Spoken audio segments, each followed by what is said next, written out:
objetivos. Eu quero ouvir a definição daqueles 4 líderes, porque eu acho que vai dar bons cortes, tá? Não vamos esquecer disso, não. Mas vou esclarecer aqui também algo que eu vou perguntar sobre o ciclo de vida de empresa, né? Para quem não sabe, as empresas elas têm um momento que elas nascem, elas crescem, elas chegam a um estágio de amadurecimento e depois entram num declínio. Você, com uma marca, com um produto, com uma empresa, tem que dar uma guinada quando começa a decair para você entrar num outro ciclo de crescimento. A Coca-Cola já fez isso inúmeras vezes, né?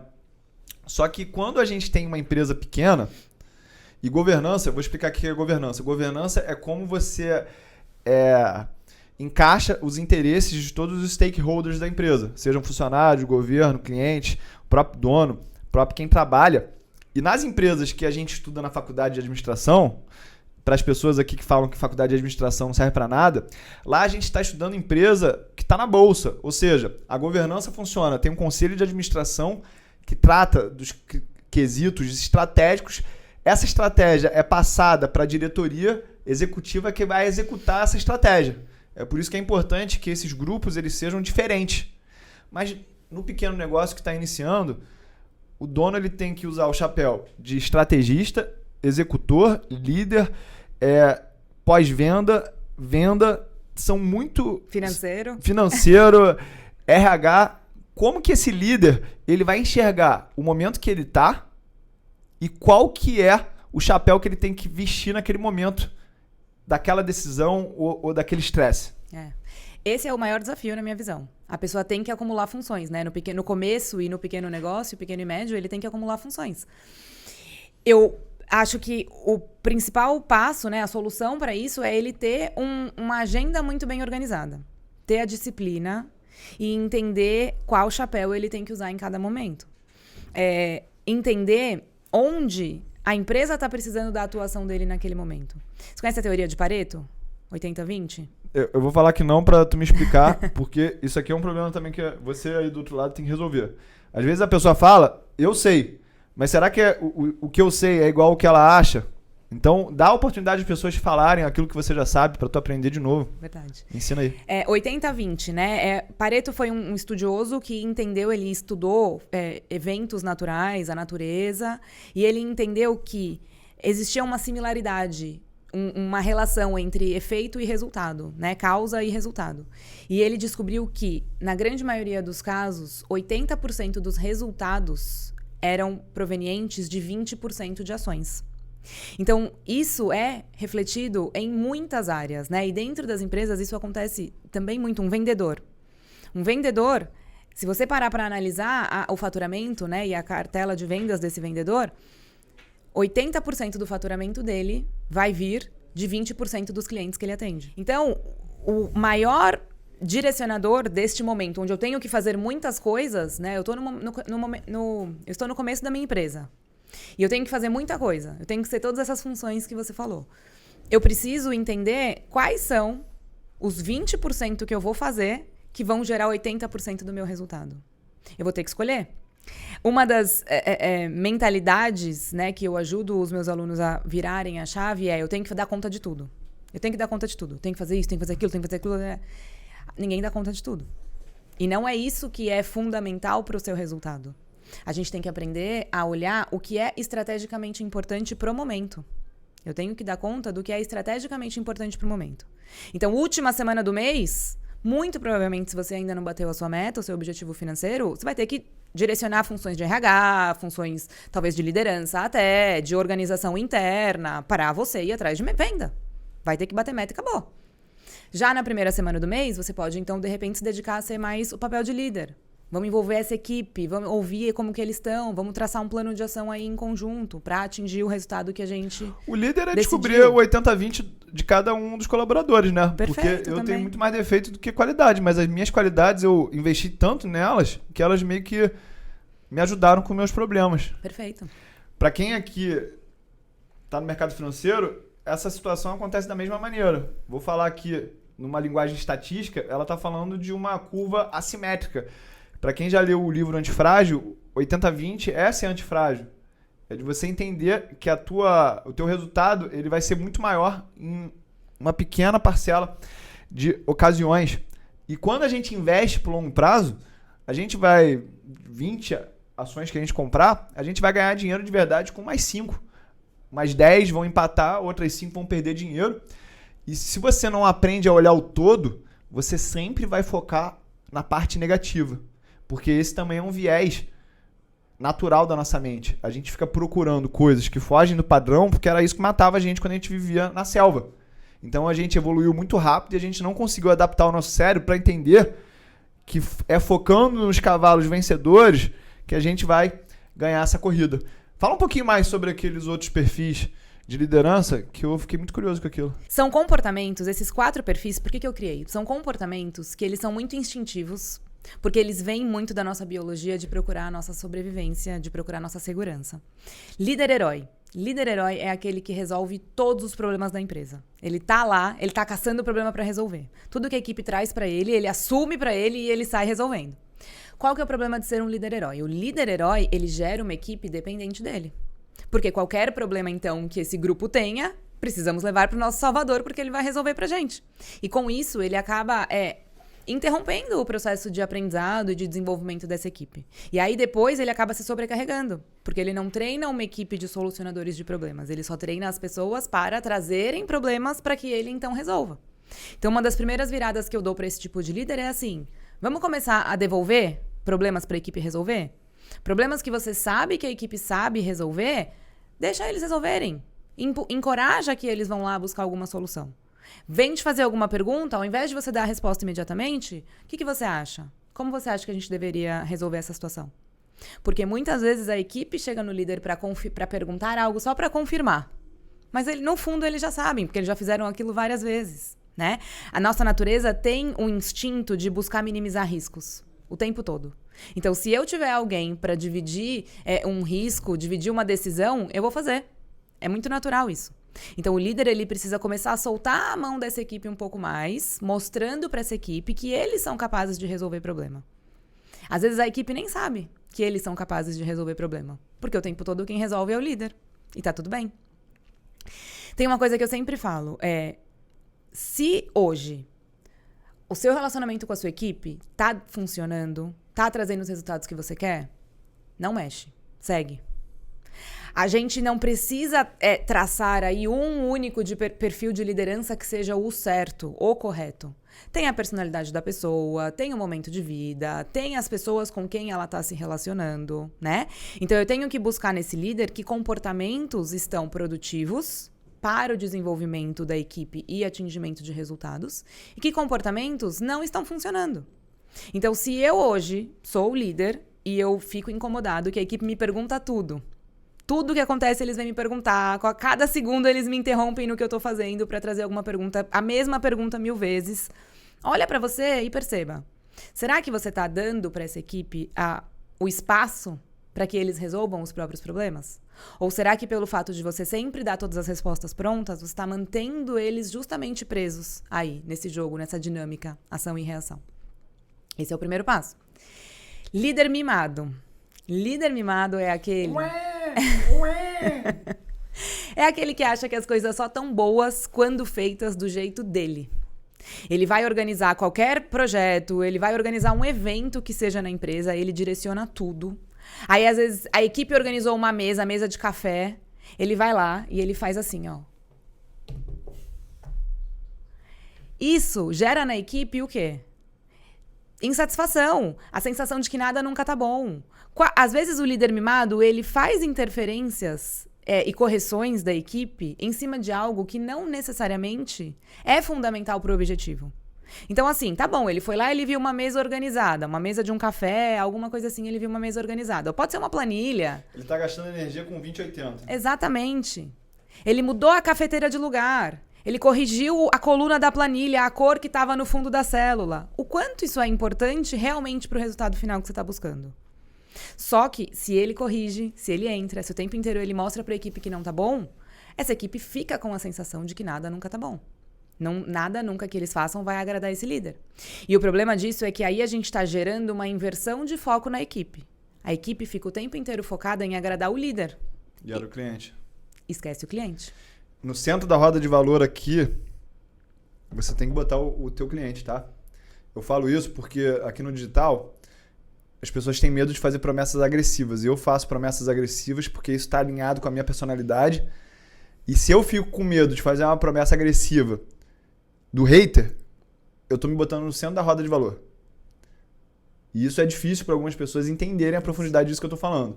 Por que eu posso tomar hateado o tempo todo? Porque quem tá no centro da roda de valor é aquela pessoa que não tem a crença que é possível fazer dinheiro no mercado financeiro e eu tenho que me crucificar para ele ver o milagre acontecer, entendeu? Muito legal. Já falamos do heróico, do mimado. Isso. Temos o líder tarefeiro. Líder tarefeiro é aquele que passa o dia inteiro focado em tarefas. Burocracia. Você fez isso, fez aquilo, por que isso tá assim, por que aquilo não tá assado, já fez, não fez, não fez. E ele analisa as pessoas e a sua equipe em cima do que faz ou não faz. Ele é um líder que ele não olha para pessoas. Ele não conversa com pessoas. Ele conversa ali com caixinhas e braços que executam tarefas que ele quer. O problema disso é que ele não consegue compartilhar propósitos. Ele não consegue compartilhar resultados com essa equipe. Ele fica muito ali mergulhado em tarefas. É aquele líder que tá girando todos os pratinhos. O tempo inteiro ele tá correndo para girar pratinhos. E ele desperdiça oportunidades. Ele não consegue ajudar essa equipe a se potencializar. Ele não consegue olhar para mudanças de cenário, mudanças de mercado, principalmente se ele é o gestor da empresa. Eu gosto de falar sempre que não é só o dono da empresa que tem que estar olhando para o cenário onde a empresa está inserida para buscar mudanças, tendências, riscos, oportunidades. Os líderes também.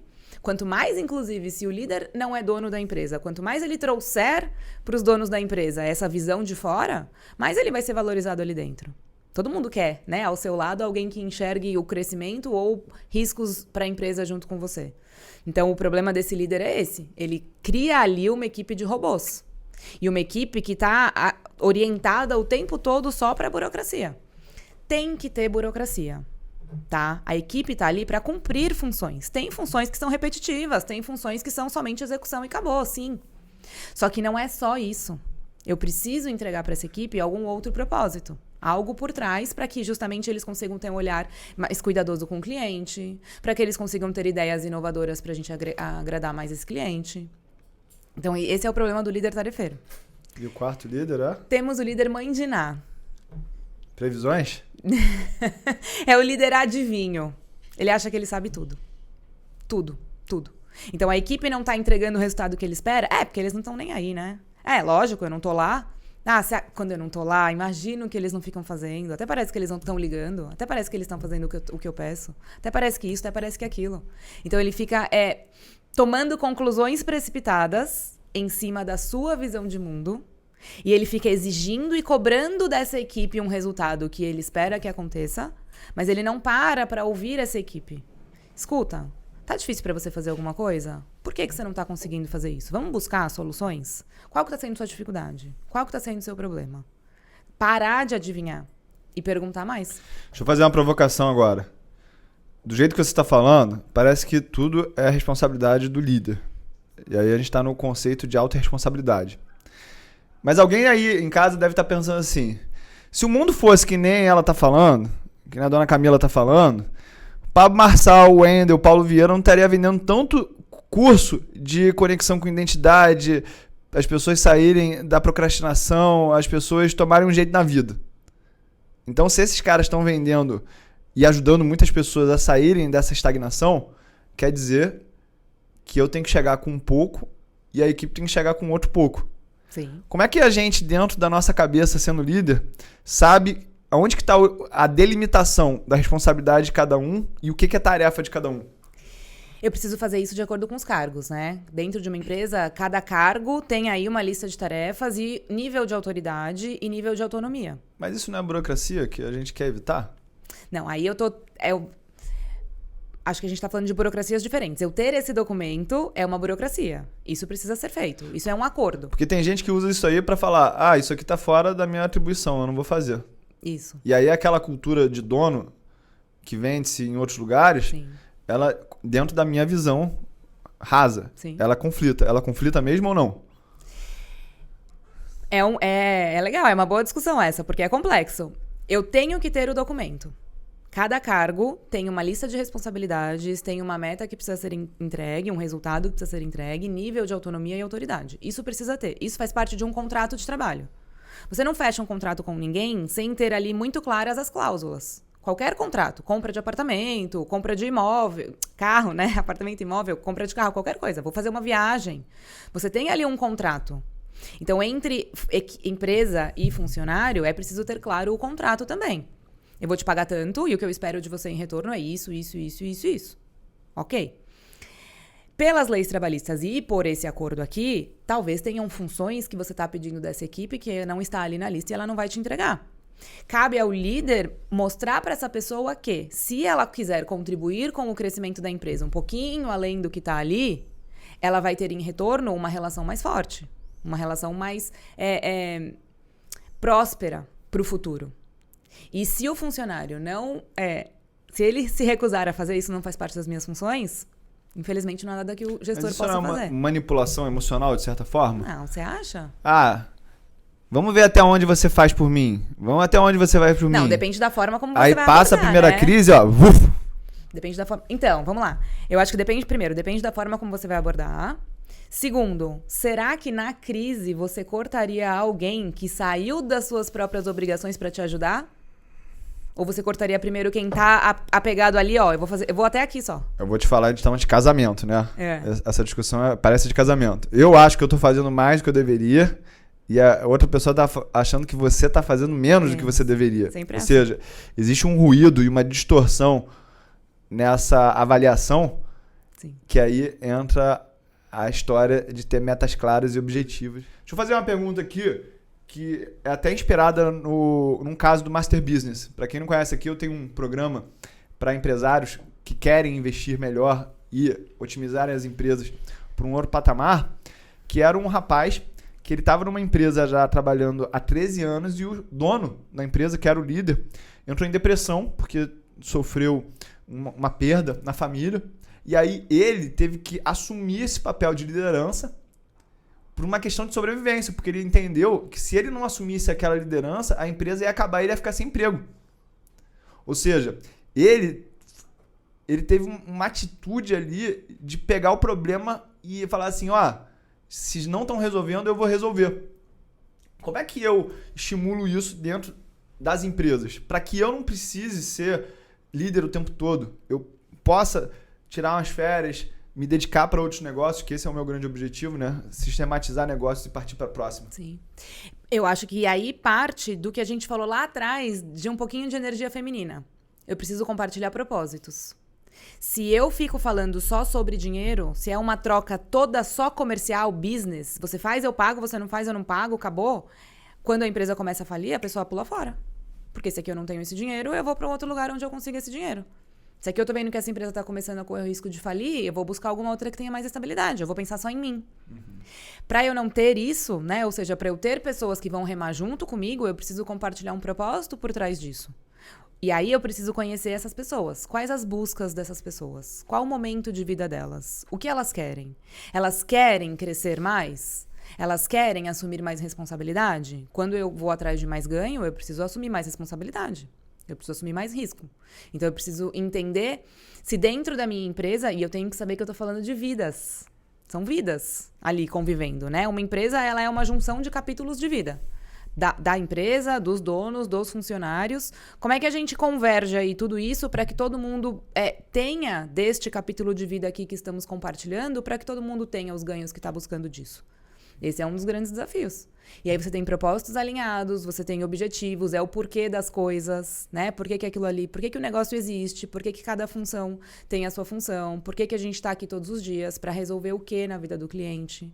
E aí você consegue gerar esse engajamento. Você puxou um assunto aí, para quem nunca leu esse livro do Comece pelo Porquê do Simon Sinek, leia, mas sim, ele tem muitos outros livros muito bons. Eu vou trazer aqui um outro livro dele que é o Jogo Infinito, né? Não sei se você já ouviu falar. Mas basicamente existem 2 jogos. Jogos infinitos. São jogos que só param de ser jogados quando eu perco tesão ou perco recursos. Então meu casamento é um jogo infinito. Eu só vou terminar meu casamento se eu não tiver mais recursos, vida, ou não tiver mais tesão por continuar naquela relação. A Bolsa de Valores é um jogo infinito também. Eu vou continuar na Bolsa de Valores enquanto eu tiver recursos e tiver tesão. Um jogo de tênis, por exemplo, vai terminar. Fez 2 sets, acabou. Futebol, 2 tempos de 45, acabou. E aí o Simon Sinek, nesse livro, ele traz a diferença da Apple para a Microsoft. Apple é o jogo infinito da inovação. A Microsoft é o jogo finito da inovação. Ela vê o que está funcionando, vai lá, copia e faz melhor. Copia, faz melhor. Mas sempre com um limite ali pro que vai fazer. Como é que você vê as empresas aqui no Brasil, principalmente as empresas que você trata dentro da tua mentoria? As pessoas elas ainda estão presas no jogo finito de que vamos ter lucro no próximo mês, ou o jogo infinito de, olha, essa empresa aqui ela vai ser uma ideia que vai estar presente na sociedade, não só no mundo empresarial, mas no mundo filantrópico. Como é que você vê essa maturidade hoje em dia? Eu vejo que o infinito faz parte da mentalidade das empresas que prosperam. Boa. Se eu não tenho esse olhar aí, né, no infinito, no longo prazo, na continuidade, eu tô comprometendo muito, né, o resultado e o futuro da minha empresa. E eu vejo que quando as pessoas abrem os seus negócios, né, eu trabalho muito com donos de empresa ou líderes de pequenas e médias empresas. Quando a empresa está no começo ou quando eu tenho a ideia, né, da empresa, eu sonho alto. Eu miro lá em realmente fazer, né, atingir todos os meus objetivos, entregar para a comunidade, me tornar grande e tudo mais. A realidade vem e vai massacrando, né, essa vontade das pessoas, porque aí tudo se torna mais difícil do que ela esperava. É desafiador. Ela, de repente, não tinha um fluxo de caixa necessário o suficiente para fazer aquilo acontecer. Ela nem sabia que ela ia ter que aprender sobre carga tributária, impostos, como faz isso, como faz aquilo, liderança, né? Eu costumo falar também que ninguém abre uma empresa querendo ser líder. Ela abre uma empresa querendo ter um resultado, querendo atingir um objetivo, talvez, de vida pessoal dela. E no caminho ela percebe, putz, eu tenho que ser líder. Só que a pessoa querer ser empresária sem querer ser líder, ela tá vivendo uma vida de ilusão. É você querer emagrecer sem parar de comer. Não existe. Poxa. Desculpa, Ixi. sinto muito, não existe. Então, a gente precisa entender que quando eu tenho lá um objetivo, vem junto um pacotinho de coisas. Eu quero esse pacotinho de coisas. Só que a realidade se torna difícil. E aí eu começo, então, a mirar só no curto prazo. Eu preciso sobreviver. Preciso pagar as contas, preciso trazer caixa. Aí a equipe não vai como eu espero. E aí eu não sei se eu demito, se eu não demito. Aí eu falo, putz, se eu tiver... É isso? A minha vida é isso? Eu tenho que ficar contratando e demitindo o tempo inteiro? Aí eu começo, então, a diminuir meu sonho. Quer saber? Eu não quero mais ser tão grande assim. Ah, porque está difícil hoje? Imagina lá na frente onde eu sonhei chegar um dia. Aí eu começo a diminuir meu sonho, começo quase a desistir. E aí essa empresa, então, começa a estar fadada ao fracasso. E aí é por isso que eu falo, o dinheiro em si não é suficiente para sustentar isso. Eu preciso ter um propósito, eu preciso pensar no jogo infinito da coisa, né? Qual é o jogo infinito que eu quero jogar aqui com a minha empresa? Você falou uma coisa que na história do Warren Buffett, ele me ensinou isso. Poucas pessoas pegaram essa lição. Ele comprou uma doceria na década de 70, onde ele pagou 25 milhões de dólares nessa doceria, que era como se fosse a Copenhagen aqui do Brasil. E aí ele tentou crescer essa empresa, não conseguiu crescer essa empresa. Só que essa empresa, ela gerou tanto lucro desse tamaninho, que ele pegou essas sementes e botou em outros lugares. E esses lucros foram mais de 2 bilhões de dólares que ele construiu através de outros investimentos, muitos outros bilhões de dólares. Então a lição é o seguinte, alguns negócios, eles nasceram para serem pequenos. E aí você quer transformar esse negócio num negócio grande e ele deixa de ser rentável, mas ele é muito rentável pequeno. E aí você tem que ter duas habilidades. Primeiro é a habilidade de gerenciar um negócio e fazer ele dar lucro. E outra habilidade, que é diferente, que é você pegar esses recursos e abrir outras frentes. E ele diferencia muito bem os CEOs nessa função, que são os geradores de resultados e os alocadores de recursos.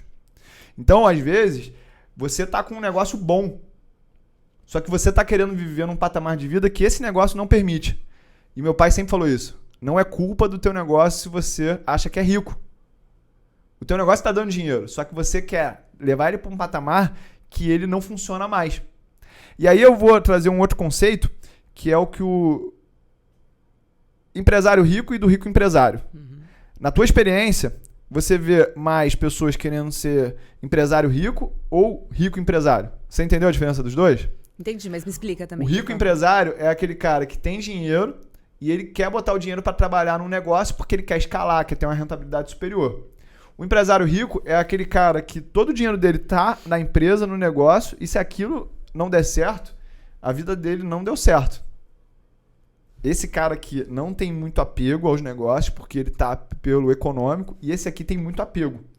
Você vê uma liderança distinta quando o empresário ele tem outros negócios ou quando ele só tem aquele negócio? Com certeza, com certeza. O que tem o apego, né, o empresário rico, ele realmente dá valor para a vida dele de acordo com como a empresa foi no mês. Se a empresa foi bem, a vida dele tá boa. Se a empresa foi mal, a vida dele tá ruim. Consequentemente, a vida dos funcionários também, né? Consequentemente. De todo mundo, né? E só que você imagina, uma pessoa, ela não tem só a vida profissional. Ela tem a vida profissional, familiar, espiritual, vida social, saúde, né? Só que o empresário rico, ele realmente transforma a vida dele na empresa. E isso traz muitos problemas, porque aí, e talvez aconteça o que acontece no mercado financeiro, a pessoa começa a girar num ciclo de desespero. Num ciclo de preciso fazer acontecer, né? De dependência daquilo. E aí a escassez começa a tomar conta do teu emocional e só decisão para garantir. Exatamente, aí é só decisão ruim daqui para frente, né? Enquanto o outro não, enquanto o outro tá vendo à frente, ele tá vendo lá fora. Essa história do Warren Buffett é muito legal, porque além do lucro que ele pegou dessa pequena empresa e distribuiu depois, né? Fez render mais, ele com certeza teve muitos aprendizados ali. E o aprendizado que a gente tem é um valor intangível e a gente às vezes não valoriza isso. O quanto a experiência traz pra gente e evita problemas futuros ou até nos traz mais ganhos futuros. O meu trabalho aqui é de trabalhar com pessoas que querem ser ricos empresários. Até porque as ideias, elas vão acabar em algum momento, né? A própria história do Warren Buffett, mais de 80 anos investindo, teve vários negócios que ele ganhou muito dinheiro, pegou aquele dinheiro, botou em outro negócio, aquele negócio morreu e ele soube lidar bem com isso. Você vê algumas pessoas que estão apegadas a uma ideia, a um propósito, e aí não enxerga que aquele negócio não faz mais sentido, aquele modelo não faz mais sentido e por uma questão de ego, uma questão emocional, ela não consegue falar, vamos sair dessa página, vamos para outra. Muito, muito. É a questão do para quê, né? Ontem mesmo uma cliente me contou que ela abriu uma empresa, é uma mãe de 2 filhas, e ela abriu uma empresa de secretárias remotas antes mesmo da pandemia. Então, lá atrás, foi um negócio difícil de você vender, né? Porque hoje todo mundo trabalha com home office, é muito fácil prestar serviço à distância. Antes da pandemia, isso não era tão comum. E ela já lá atrás conseguiu montar uma cartela de clientes de consultórios de médicos, dentistas, né? Para ela ser nutricionistas, para ela prestar esse serviço de organização de agenda deles à distância. E ela disse que ela fez isso, ela foi por esse caminho porque ela queria ficar mais perto das filhas. Esse era o objetivo dela.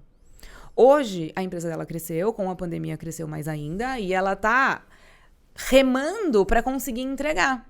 Ela tá com o tipo de problema bom que todo empresário quer. Tá com uma demanda alta e tá com dificuldade de entregar. Só que isso tá tirando ela da vida das filhas. As filhas estão crescendo. E aí ela começa a girar num ciclo de culpa, porque ela não consegue, ela nem acha que ela tá entregando bem na empresa, ela nem acha que ela tá sendo a melhor mãe que ela gostaria de ser, e aí ela fica, eu não sei mais o que fazer, eu não sei se tá valendo a pena, eu não sei se eu quero continuar nessa vida. E aí ontem ela me contou, eu venho trabalhando com ela, né, pra ajudar ela a quebrar esse ciclo aí de alguma forma, a desenvolver a equipe. Ontem ela me contou que a semana passada ela pausou o mundo profissional, sentou e tomou café da manhã com as filhas dela. E que foi um momento incrível, incrível. Porque é aí que ela se lembrou, que é pra isso que ela decidiu comprar o conjuntinho de problemas que vinham com a empresa.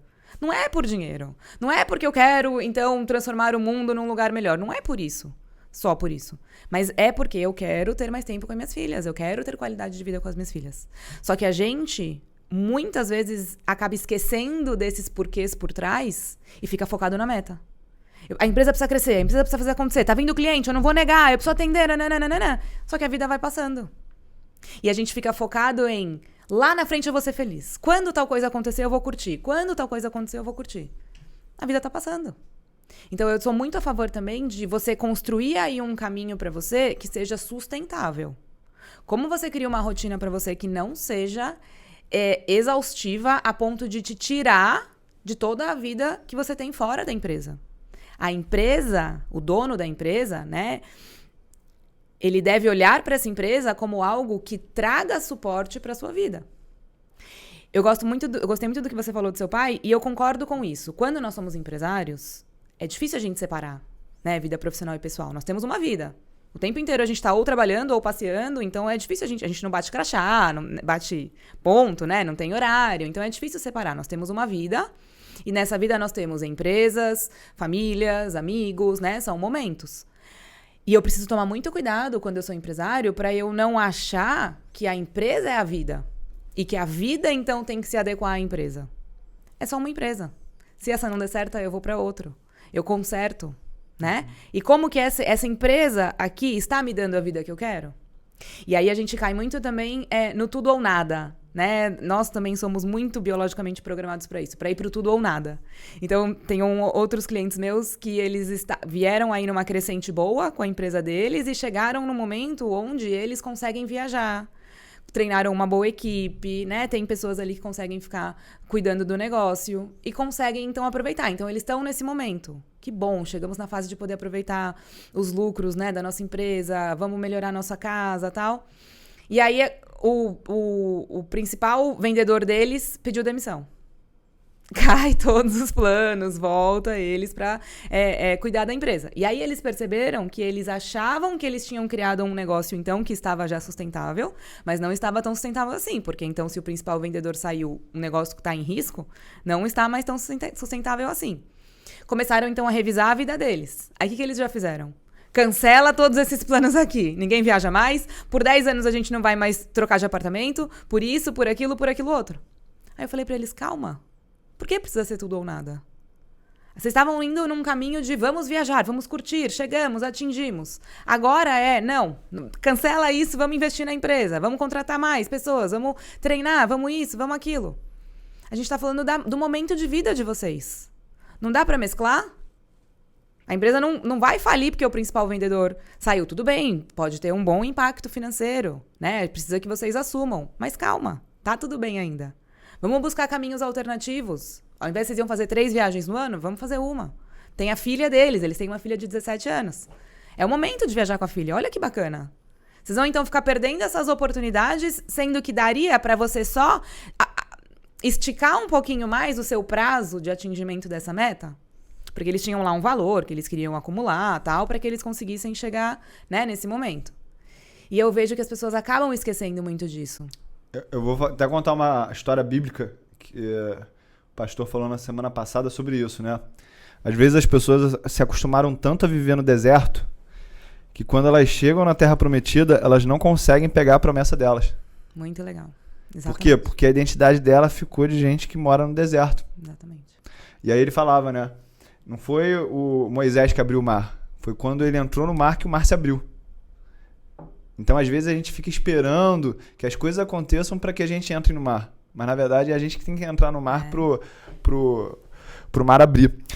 Quando a gente olha para a liderança, não tem como a gente não falar também de um hiato que a gente tem de liderança política no Brasil. E eu vou defender os políticos, né? Por mais incrível que pareça. Porque eu vejo que a população, ela quer um super-herói ali no cargo de liderança.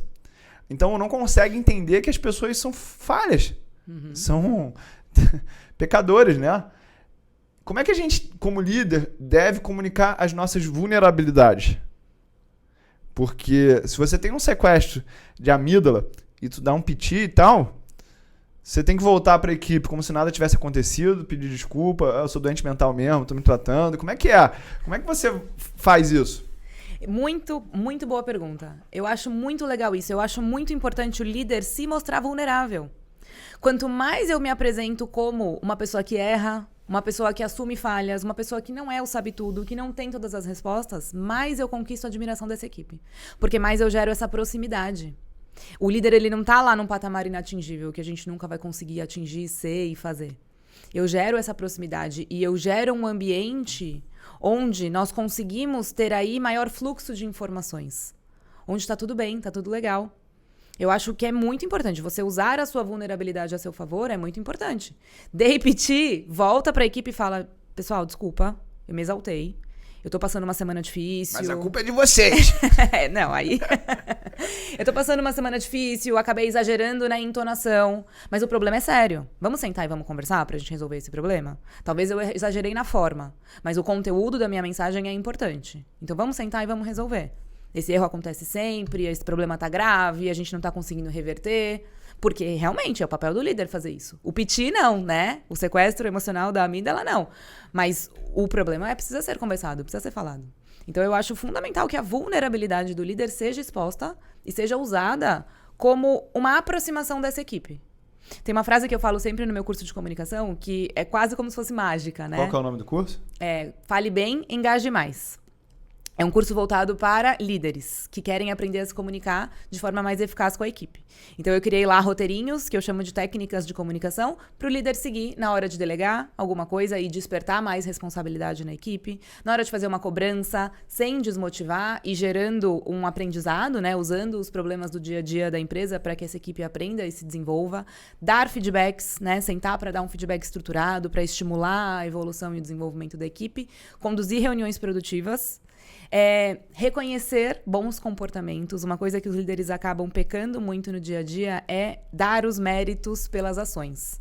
Verbalizar, né? Simplesmente verbalizar. Você foi muito bem, parabéns por esse resultado, estou muito feliz com isso. Quando o erro acontece, ele é o primeiro a ir lá e apontar e pedir soluções. Quando a equipe faz tudo bem, ele deixa passar desapercebido. Então, tem que ser duro com o processo e gentil com o resultado. Isso. Isso. Bom, né? Então, gera essa necessidade, né? Gera, na verdade, essa balança invertida de que, ele só fala dos problemas e o que tá bom, né? E aí, deixa eu só falar a frase que eu falo, que é assim, pede ajuda pra sua equipe. Uhum. Gente, me ajuda a pensar aqui nesse problema? A gente tem esse problema, a gente tem essa meta, a gente traçou a meta, hoje já é dia 15 e a gente não tá na metade da meta. Vamos pensar juntos? Pede ajuda. Isso eu acho que é uma postura que envolve muito mais a equipe. A minha pergunta, ela vem disso aí mesmo. O meu sogro, ele é pastor. Então eu vejo muito, dentro desse mundo, a fragilidade emocional que os líderes, eles têm. E quando você está lá na igreja, na reunião religiosa, as pessoas elas estão muito fragilizadas. Então elas querem buscar força naquele líder. Uhum. Mas esse líder ele precisa de ajuda também. Aonde que você, na tua experiência profissional, de atender várias pessoas, aonde você acha que é seguro um líder pedir ajuda? Porque às vezes ele tem medo, né? Com certeza. E aí você falou muito bem. Às vezes ele não pode passar desespero para a equipe. Porque tubarão que nada com tubarão não pode sangrar. Sim. Então ele tem medo de sangrar. Isso. E ele pode demonstrar vulnerabilidade, ele pode pedir ajuda, como eu falei, mas ele não pode passar desespero. Porque aí se meu líder tá desesperado, ferrou pra todo mundo. Ele tem que passar confiança e ele tem que mostrar a equipe. Não sei a resposta agora, mas a gente vai encontrar. A gente vai buscar. E aonde esse líder vai buscar, né, mais segurança, vai buscar mais conhecimento? Pessoas mais experientes que eles. A tua mentoria. Na minha mentoria. Aí sim, Cara, que gancho. Você fez de propósito? Claro. Eu ia chegar lá, claro, também. Mas ele precisa ir buscar com pessoas mais experientes que ele. Sim. Ou dentro da própria empresa, alguém que já está lá há mais tempo, né, e cargos acima. Ou, principalmente, com grupos de outros líderes, outras pessoas. E o que eu gosto muito da minha mentoria é que eu proporciono para as pessoas o contato, né? Eu tenho vários líderes ali vivendo o mesmo dia a dia e é engraçado que eles geram um conforto, né? Eles gostam de falar, você não tá sozinha, acontece comigo assim, é importante ter isso. E eu gosto de também gerar essa mistura de ramos de atividade. Então, na última, eu tive uma indústria com uma corretora de consórcio, com uma empresa que vende doces, uma empresa de bairro, com uma outra que é um restaurante. Então, eles começam também a ver o mundo do outro e isso traz insights pra gente. Quando eu tô com um problema aqui, mas eu começo a entrar em contato com outros mundos, isso estimula a nossa criatividade. Eu já tive todos os problemas, porque quando alguém vem falar que tá com problema, eu falo assim, fica tranquilo que eu também já tive isso. Aí a pessoa fala assim, caraca, eu não sou um alien, eu tô também no mesmo... E aí relaxa, e aí começa a olhar a solução. Eu vejo muitas pessoas não identificando que o problema dela é de todo mundo, ela quer pessoalizar, ela quer trazer pra ela que ela é o centro do mundo, é o nosso ego falando, né? Camila, me diz um negócio, quando a gente tá desenvolvendo um indivíduo, né, e eu tô com essa missão de desenvolver a minha filha, com que idade é saudável eu começar a desenvolver liderança numa pessoa? Tem isso? Olha... Eu costumo falar que liderança, para você ser líder mesmo, dentro de profissional, né? Um líder profissional, você precisa estudar em algum momento da vida. Você pode ter bons exemplos e você pode ter uma personalidade que te favoreça no caminho da liderança. Mas você sempre vai precisar, em algum momento, estudar sobre isso. Entender sobre pessoas, entender qual é o papel das emoções, entender, usar ferramentas de monitoramento de resultados, né? Estudar comunicação, como eu falei. Então, isso em algum momento vai precisar ser estudado. Agora, o que você pode desenvolver desde pequeno é como esta pessoa se relaciona com outras pessoas. Porque liderança também parte de relacionamento. Então, como que a sua filha se relaciona? Como que ela aprende a enxergar o outro? Como ela entende a posição de cada um ali numa convivência? Como que ela aprende a olhar para o outro, considerar o outro? Que limites ela precisa impor? Né? Porque geralmente a gente tem os dois extremos nas personalidades. Ou eu sou muito eu, ou eu sou muito o outro. Então, como que eu ensino para essa pessoa esse limiar aí? Dar e receber, né? De um equilíbrio. O dar e receber. E comunicação. Como que eu ensino essa pessoa a se expressar, né? Eu vou formando a personalidade dessa pessoa para ela se expressar. Liderança envolve muito disciplina também. Eu preciso ser exemplo. Autoliderança, então. Eu preciso ser disciplinado. Então, é uma coisa que você pode desenvolver nas pessoas desde sempre também, nas crianças desde sempre. Eu gosto muito de um canal americano chamado Value Tenement, que é apresentado pelo Patrick Bet-David. E ele estava trazendo um conceito que é óbvio, mas eu nunca tinha parado para pensar. Que as pessoas acham que elas têm que ser o número 1 numa organização para elas serem bem-sucedidas. E aí ele traz o exemplo de pessoas que o lugar delas é o número 3, número 4, número 5 da hierarquia. Ela não precisa ser a pessoa no lugar mais alto do pódio para ela ser uma campeã. E aí ele traz o exemplo do cara que foi número 3 da Microsoft, ele chama Steve Ballmer. Esse cara hoje em dia tem um patrimônio de mais de 100 bilhões de dólares. Mas por que ele conseguiu ser tão bem sucedido financeiramente? Porque ele nunca quis ser o Bill Gates, ele nunca quis ser o Paul Allen. Como que eu sei o lugar da minha liderança? Se é uma liderança de apoio, não sei se existe essa expressão, mas tem um cara ali que ele é o líder para apoiar o número 1. Ele é o líder para apoiar o número 2 e o número 1. Como é que você identifica isso em você e como fazer isso de uma maneira construtiva para que o líder ele não sinta que você está querendo tirar o lugar dele, ter ciúme e tal?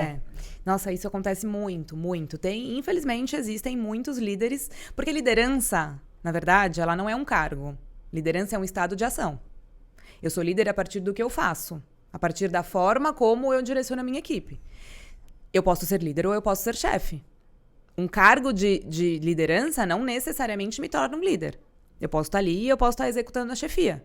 E a chefia é aquele cara que ele esfola a equipe, que ele não quer saber, ele tá empurrando todo mundo o tempo inteiro, tá cobrando, né? O líder não. O líder ele precisa saber olhar para as posições das pessoas. Então, qual é o papel de cada um aqui dentro dessa organização, dentro dessa empresa? Quem é o número 1? Então, como que eu vou dar suporte para esse número 1? Ele tira o dele do centro, né? Ele olha para qual é o resultado que a gente precisa, qual é o objetivo que a gente tem aqui. E vai ter momentos onde esse número 1 também vai precisar dar espaço para que os 2, 3, 4 e 5 apareçam e aconteçam. Então, é a gente saber olhar para essa dinâmica.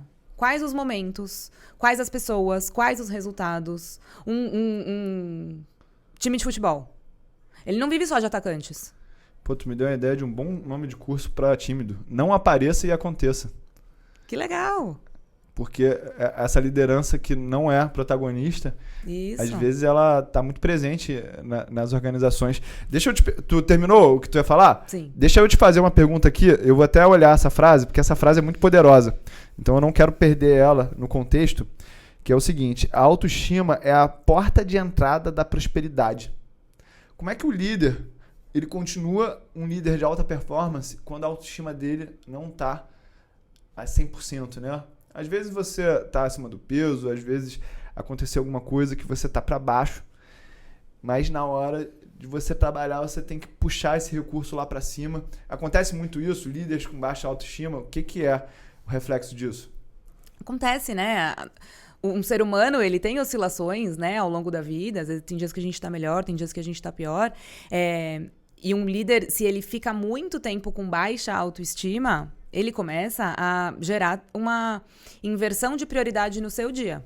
Porque quando uma pessoa está com baixa autoestima, ela fica tentando buscar meios de se provar. Porque eu não quero ter baixa autoestima, né? No fundo. Eu posso estar com baixa autoestima, mas no fundo eu quero tentar me lembrar que eu sou boa. Eu quero tentar achar ali a qualidade que eu tenho, o potencial que eu tenho. Então, pode ser que neste momento, este líder ele começa a entrar numa disputa com a equipe. Ele começa a medir forças com essa equipe. E aí ferrou. Porque aí eu não tenho aí pessoas ocupando cada um as suas posições, eu tiro o foco totalmente do objetivo, do que aquela empresa precisa. Então, é preciso que esse líder ele seja muito bem resolvido. Novamente, a gente cai nas emoções, né? Ele precisa ter o autocontrole, ele precisa ter o autodomínio. Ele precisa saber se relacionar e entendendo que tem momentos onde ele vai ter que ficar mais para trás. E tá tudo bem.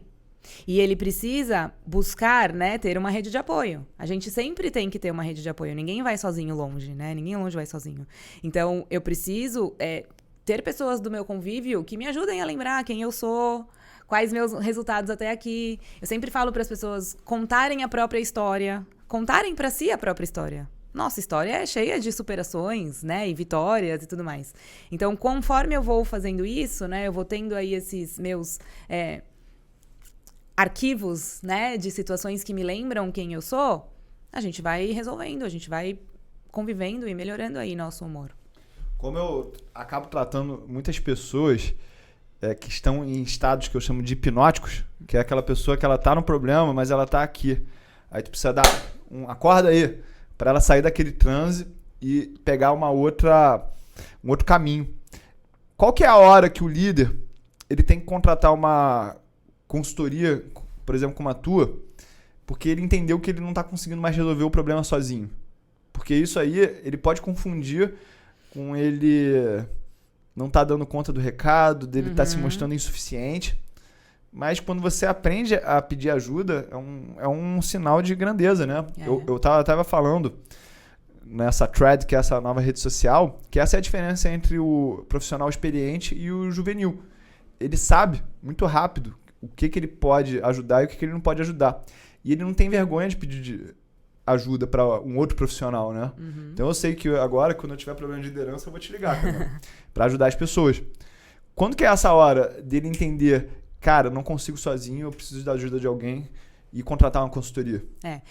Geralmente eles chegam até mim sem esperanças, com vontade de desistir. É tarde demais essa hora? Não. Porque quando a pessoa chega até mim é porque ela conseguiu aí respirar. Mas o que eu digo é, quando você sente que você está perdendo a esperança, quando você sente que você está vivendo uma vida que não vale a pena, é hora de pedir ajuda. Quando você sente que você não vai dar conta, que tá tudo muito pesado pra você, e você fica com a sensação de que nada tá fluindo, nada tá dando certo dentro da empresa, é hora de pedir ajuda. Quando você sente que ninguém da sua equipe te entrega o que você espera, é hora de pedir ajuda. Porque ou você tá com uma visão muito pessimista e maximizando os problemas, ou você também fez uma contratação ruim e você tem realmente uma equipe ruim. Tudo bem, mesmo assim você precisa pedir ajuda pra virar esse jogo. Não dá pra demitir todo mundo da empresa, parar a empresa até você contratar de novo.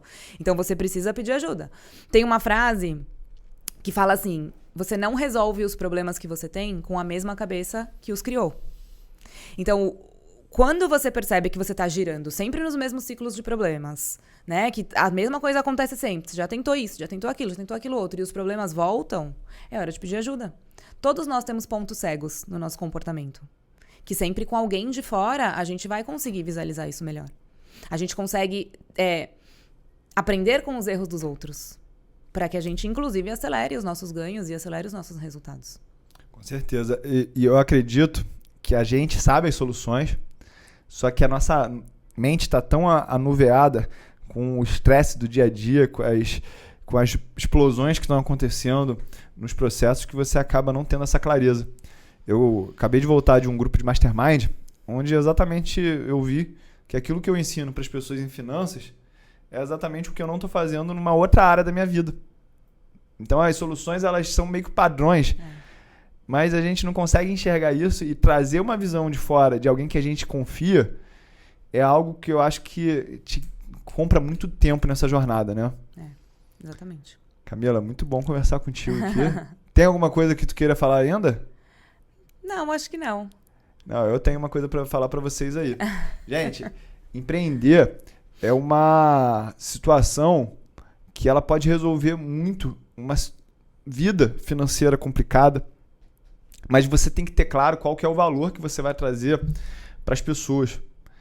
E olha só que interessante, eu que trabalho diretamente com o público, eu vejo que uma das soluções mais urgentes que as pessoas não estão tendo é de alguém para escutar elas. Então, se você quiser conversar comigo, sinta-se à vontade de me procurar no @twood, nas minhas redes sociais, porque eu gosto de deixar esse diálogo aberto. Porque às vezes as pessoas ficam falando, pô, o Twood só fala de bolsa de valores. Pô, eu tô olhando para a empresa toda hora. Olhando como é que elas estão resolvendo os problemas, elas estão indo para outro patamar de performance e eu tenho muita disposição de escutar. Eu acho que isso é uma qualidade que eu trago até pro meu casamento. Eu sou muito focado no meu casamento. Adoro conversar com minha esposa, entender os padrões de linguagem, né? E aí eu vou direcionar para uma ferramenta específica que eu uso muito, que é a programação neurolinguística, que é ver distorção, que é ver generalização, omissão no discurso das pessoas para entender realmente a raiz do problema. Tem alguma outra área que você traz? Não sei se é hipnose. Eu também já fiz aquela constelação familiar e eu vi que eu estava botando eu como base da empresa e, na verdade, não era assim que era para funcionar. A programação linguística, como eu falei. Tem alguma ferramenta de uma outra área que você traz muito para a tua prática? Eu uso muito conhecimentos da filosofia. Legal. Eu fiz também uma segunda formação, terminei aí no final do ano passado, em filosofia. Que legal. Porque eu quis entender, assim, que padrões são esses que existem nas sociedades e nos grupos desde a época de antes de Cristo. Porque se você lê hoje frases de Aristóteles, de Sócrates, muitas das frases deles você lê e você fala, ele tá falando comigo, ele tá falando de mim, né? Então você fala, não é possível, como é que existe esse padrão? O que acontece? Então, fui estudar filosofia. E aí eles falam muito sobre o estudo das virtudes, comportamentos viciosos, o que a gente precisa entender, o que é ética, como nós adotarmos aí valores, né, comportamentos que são moralmente aceitos em grupo. Uma das coisas que eu mais aprendi lá é você ter uma personalidade filosófica, que é justamente você parar para pensar sobre as informações que chegam até você. A gente hoje, né, ouve um monte de verdades aí das pessoas, frases feitas e tudo mais. Desenvolve o seu senso crítico para analisar. Faz sentido isso? Será que isso é uma realidade? Né? Será que é a única forma de olhar para essa situação? Então, eu uso muito as bases da filosofia também nos meus cursos. Além das técnicas, né, da neurociência, comunicação, oratória, estudo sobre pessoas, né? Quem entra na minha mentoria aprende sobre pessoas. Por que pessoas fazem o que fazem? Como que eu falo? Eu falo que o tempo inteiro nós somos cérebro falando com cérebro. Como que eu me comunico melhor com esse cérebro? Qual que é o papel das emoções? Todo o meu conteúdo é embasado nisso. E, além disso, eu vou trazendo também essas reflexões e esses conhecimentos filosóficos. Eu acho que tem uma boa notícia para quem tem medo do ChatGPT. Com o que ela falou ali, quem entendeu nas entrelinhas, o Sócrates é lembrado até hoje porque ele sabia fazer perguntas, né? E eu acho que um líder, ele não pode ser substituído pelo ChatGPT.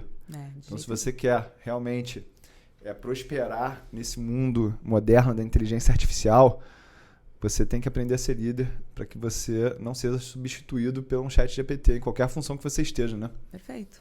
Eu não tenho medo nenhum do ChatGPT porque eu vejo muito claro que o meu papel é ouvir, acolher a emoção, ajudar as pessoas a transporem desafios que impedem que elas façam as coisas que elas precisam fazer para ter os resultados.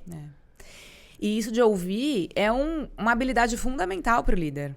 Posso fazer uma última pergunta relacionada a algo que a gente conversou até quando a gente estava offline? Claro. Camila, preciso mudar a minha vida em 2 meses. Porque o meu filho nasceu, ele está chorando todo dia, com fome, com frio. Eu não tenho tempo para construir uma empresa linda, filosófica. Eu preciso resolver o meu problema e no meio do caminho eu vou dando um jeito de me alinhar com tudo isso que você falou aqui nas últimas 2 horas. Essa pessoa, ela tem esperança? O que eu falo pra ela? Tem. Primeiro, ela tem que entender como ela vai pôr a comida que ela precisa em casa. Qual é o valor? O ponto de partida aí não seria necessariamente a liderança. Eu recomendaria que ela fizesse um plano de ação emergencial. Como eu vou resolver isso? Ponto. Em primeiro lugar. Para eu conseguir isso, eu preciso de outras pessoas? Eu preciso da ajuda de outras pessoas? Aí entra, então, o desenvolvimento de uma habilidade de liderança. E você precisa já, desde então, compartilhar esse objetivo. Qual é o valor que eu preciso? Em quanto tempo? Ponto. Valor e prazo, né? Tô desesperado, não tenho dinheiro, eu preciso para amanhã. Tá bom, valor e prazo.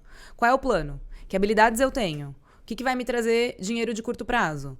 Como que eu vou conseguir fazer isso? Eu consigo sozinho? Não, porque eu preciso ajudar a minha mulher a cuidar do filho em casa também. Tá bom, vou precisar trazer ajuda. Para eu trazer essa ajuda imediata, eu preciso já chamar essa pessoa e já compartilhar esse objetivo. O objetivo, que é o número e o prazo, e o porquê. Porque eu preciso colocar comida em casa e porque eu acredito nessa ideia, porque eu sou bom nisso e você é bom naquilo, vamos somar forças aí pra gente fazer acontecer. E aí você vai construindo uma relação e você vai crescendo a partir daí. Mas quando é emergencial, vai no emergencial e acabou. E foca em prazos, metas, né, estabelecidas numéricas específicas e os porquês. E reforço de habilidades. Por que eu escolhi você? Eu tô precisando de ajuda. Eu tô nessa situação desesperadora e eu tô precisando de ajuda. E eu pensei em você. Por quê? Porque é o primeiro que passou aqui na minha frente? Não, porque eu vejo em você tal e tal habilidade que vão me ajudar a fazer isso acontecer. Então é também engrandecer essa pessoa. Para que juntos, então, a gente consiga vencer esse desafio aí. Pô, lindo demais isso aí. Muito bom, muito bom. É isso aí. É isso, então. Eu ia te fazer uma pergunta que eu tava pensando. Claro. Posso fazer mais uma? Pode fazer quantas você quiser, eu não tô com pressa nenhuma, não. Eu tô preocupada com o meu horário. Eu também. O que você acha que é a característica fundamental para uma pessoa ter sucesso quando opera na bolsa ou ter fracasso? Ela ter nível de consciência. Porque eu vejo muitas pessoas presas no nível de consciência da dualidade. Ou é bom ou é ruim. E quando você eleva o teu nível de consciência, e aí eu tenho levando como parâmetro o amor incondicional de Cristo, você vê beleza em tudo. E aí você entende aquilo que te serve e não te serve, não por uma questão de ser bom ou ruim, mas aquilo que está alinhado com o que você busca, né? Por que essa pergunta é importante? Eu vejo muitas pessoas que chegam aqui desesperadas para aprender sobre mercado financeiro e aí começam no day trade, basicamente, porque é onde tem mais promessa mentirosa de que vai mudar essa situação.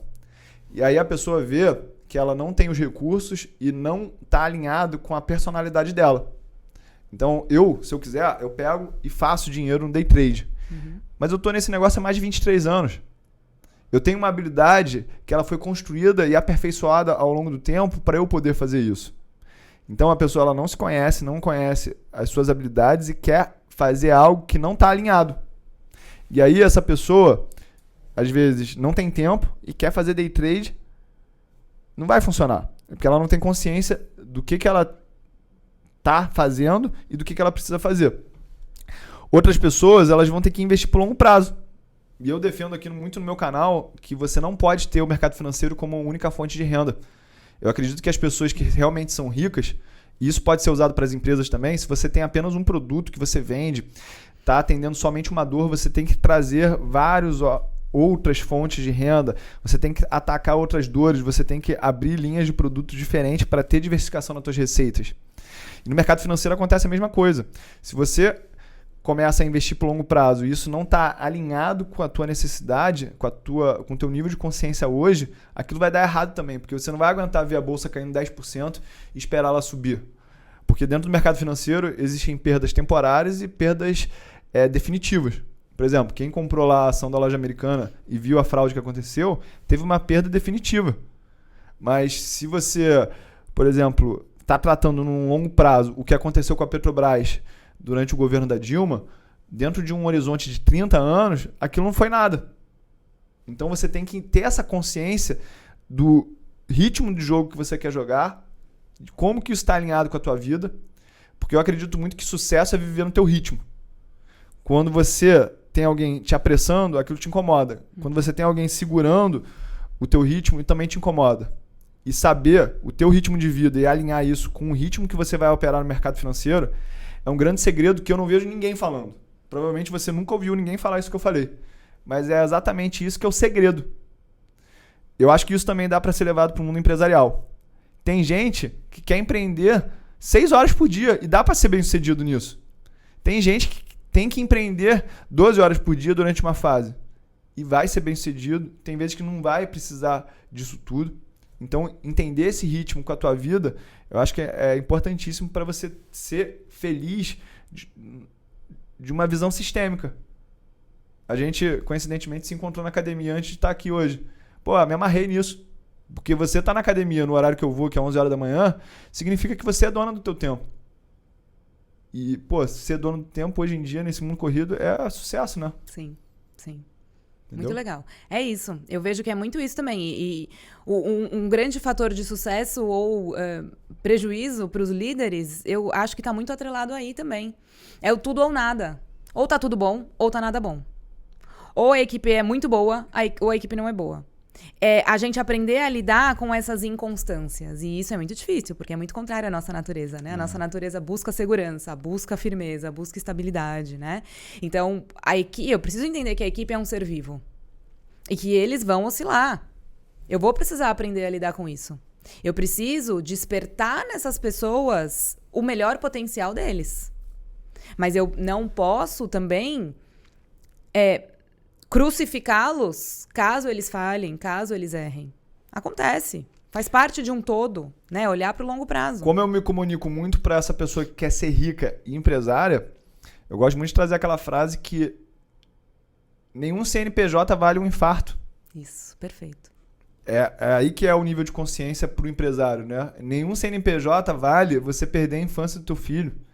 Nenhum CNPJ vale o teu casamento com a pessoa que você ama. E eu vejo essas riquezas sendo jogadas para baixo em nome de um CNPJ que não tem tanto valor, né?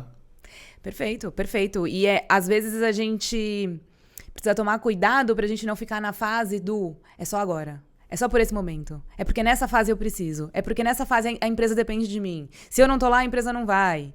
E geralmente não é necessariamente assim. Vamos voltar para os 80-20. Se você diminuir 20, hoje você está no 100. Diminui 20. A sua empresa não vai sofrer grandes danos, muito provavelmente. Só que esses 20, bem alocados aí na sua vida pessoal, podem te trazer os 80 de prazer, de satisfação, de até renovação de vontade de continuar, né? Voltar renovado para o seu negócio. Onde o líder pode buscar aí mais inspiração, energia extra, ânimo. Ser líder é uma profissão que às vezes ela é solitária. Nem sempre esse líder ali vai ser amado, nem sempre esse líder vai ter parceiros dentro da própria empresa. Às vezes ele precisa buscar fora. Então, a gente precisa ter essas fontes de energia fora para que a gente volte, então, capacitado e bem organizado internamente para conseguir continuar fazendo acontecer. E eu gosto sempre de voltar para os para-quês, né? Para que eu quero essa empresa? Para que eu quero esse formato de vida? Qual é o meu momento agora? E você precisa ter, isso é uma coisa muito clara da filosofia também, você precisa ter a sua hierarquia de valores aí. O que é mais prioridade para você? Se é família, priorize família. Mas você não pode falar que a prioridade é a sua família, mas na prática você priorizar o seu trabalho. Deixa eu dar um tapa na cara aqui de todo mundo que eu sei que vai interpretar mal essa conversa. Não venha com essa conversinha, eu vou diminuir o ritmo de trabalho para focar na minha família, enquanto você ainda tá ficando 1 hora no Instagram, fica 1 hora no WhatsApp. É para ser sério. Essa conversa você tem que ter olho no olho quando você acorda, com um espelho. Será que eu estou fazendo realmente aquilo que tem que ser feito? Porque eu vejo muita gente distorcendo essa história dentro do conceito espiritual que eu vivo lá com minha esposa. É a história de você dominar a carne, né? Então o teu espírito tem que dominar a tua carne. E o teu espírito empreendedor de liderança, ele tem que dominar essa carne que fica nesse mundo antigo, né? A gente fala de mudança, mas a gente tem que lembrar que nesse mundo que a gente quer abandonar, tem muita coisa boa. O ficar doidão o final de semana inteiro, porque começa a beber já na sexta e vai até domingo, cara, tu não vai ter produtividade na segunda-feira. Se tu não cuidar da tua saúde no final de semana, você não vai ter disposição durante a semana. Então, ser realista com você. O que você precisa mudar para depois começar a mudar essas outras peças. Eu, pelo menos, parto que a autoliderança, do ponto de vista que a autoliderança é a primeira liderança que você tem que conquistar. Perfeito, perfeito. E é você saber dominar os seus instintos, né? Que é um pouco do que você falou. Nossa natureza, ela quer ser instintiva, ela quer prazeres. O nosso cérebro, ele não diferencia passado de presente e futuro. Você já ouviu falar sobre isso? Já ouvi, mas deixa eu ver a tua visão. Se eu falar pra você agora, lembra quando sua filha nasceu? Como foi? Lembra o momento? Olha lá, você já sorri. Imediatamente você sorri. Por quê? Porque no seu cérebro você trouxe a imagem do passado e aquilo tá acontecendo nesse momento pra você. Isso tá gerando aí várias descargas emocionais e seu semblante sorriu naturalmente. Tudo que tá no seu cérebro neste momento é presente. A mesma coisa se a gente começar, então, a imaginar possibilidades futuras. Nossa, imagina que entraram aqui no prédio e estão falando que vai ter um sequestro aqui. O que a gente faz? A gente automaticamente começa a ficar preocupado, né? Buscar, e o nosso corpo começa a viver uma sensação de estresse. O meu cérebro, ele não entende que aquilo é imaginário. É só a gente ver quando a gente está assistindo filmes. Por que a gente chora? Né? Por que a gente fica com raiva do vilão da novela? A gente sabe que são atores, que é mentirinha, mas o nosso cérebro tá vendo aquilo e para ele aquilo é realidade. Isso faz com que seja muito difícil eu trocar prazeres imediatos por prazeres futuros. Minha natureza é contra, porque pro meu cérebro, pra minha biologia, só existe o que tá acontecendo ali. Então por que eu vou abrir mão do meu prazer no final de semana para algo que eu vou ganhar daqui 2, 3 anos? É muito difícil. Mas é por isso que somos seres racionais. É aí que entra, então, o nosso exercício de eu vou dominar esse ímpeto, eu vou ser mais forte, eu vou agir na contramão das minhas vontades. O homem verdadeiramente livre é aquele que consegue abrir mão... Desculpa, o homem verdadeiramente livre é aquele que consegue agir na contramão das suas vontades. Suas vontades são umas, mas não necessariamente são elas que vão te levar para o futuro que você quer. Então, você precisa aprender a dominar aí os seus afetos, né? E frear esses impulsos que vão te atrapalhar. E isso é fundamental em todas as áreas da vida e principalmente na liderança. Onde é que eu acho a Camila? Quais são as redes? E o que você tem para oferecer? Se tem um treinamento que esteja aberto? Eu tô no Instagram como dona de empresa. Meu perfil é @dona de empresa. Eu falo muito sobre comunicação, dia a dia de líder, mostro o meu dia de empresária também, né? Quando a gente fala que a gente é empresária no Brasil, todo mundo já fala, nossa, que legal! Aí eu falo... Não é só tudo lindo, né? Tem a parte boa, tem a parte ruim. Então, eu compartilho um pouco da minha vida lá. E lá eu entrego. Tem um curso voltado para líderes, de comunicação assertiva e influente para líderes. Eu tenho um programa de acompanhamento de 3 meses, que é o Liderança Descomplicada na Prática. É um método que eu entrego em 6 passos, ferramentas e guias para esse líder aplicar com a sua equipe e gerar aí um entrosamento maior entre essa equipe, gerar uma busca mais engajada por resultados. E é um programa que eu abro de tempos em tempos. A próxima turma eu vou abrir agora no dia 6 de agosto. Então, quem estiver me assistindo, quiser já entrar comigo... Bom, para recomeçar o segundo semestre já. Isso. Vamos aí acabar com essa vida. Se hoje você é líder e tá com problemas com a sua equipe, se você já não aguenta mais ter um dia todo sobrecarregado por problemas que a sua equipe tinha que estar resolvendo, eu quero te ajudar com isso. Quero te pegar pela mão e te mostrar o passo a passo que você precisa implementar aí para ter uma equipe de solucionadores de problemas. Então, quero convidar a todos para estarem comigo no dia 6 de agosto, que eu vou fazer a Semana da Liderança Descomplicada na Prática. É um evento com 4 aulas ao vivo, que eu já vou te passar muito aí desse passo a passo que você precisa implementar.